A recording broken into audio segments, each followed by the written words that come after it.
it's possible, I'd like to have your reaction about Zinedine Zidane's decision. As you know, maybe he decided to quit Real Madrid.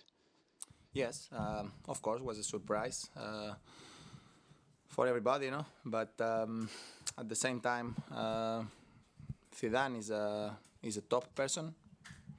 He's a person that is tough to accept that he's leaving for different things, different reasons. First thing because he's a great coach, and he was having a lot of success with our team.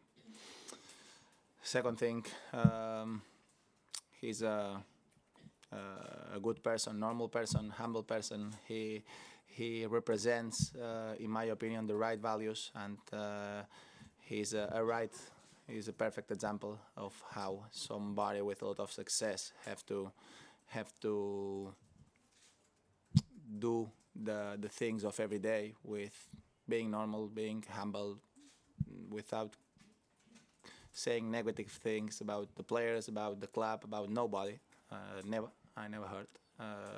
Referees, nothing. He was always fine and smiling on the press conference, even when the things were not going well this year. That was so difficult moments. At the end of the year, you won the Champions League and nothing happens. But during the year have been a very tough year for the team.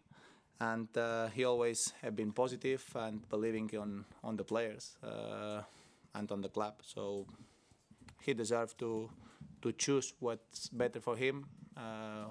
For my side, I just can say thanks for all the things that he did for Madrid. I hope he will be back. And like a sportsman and person, just thanks for the right examples that he gives to the rest of the people.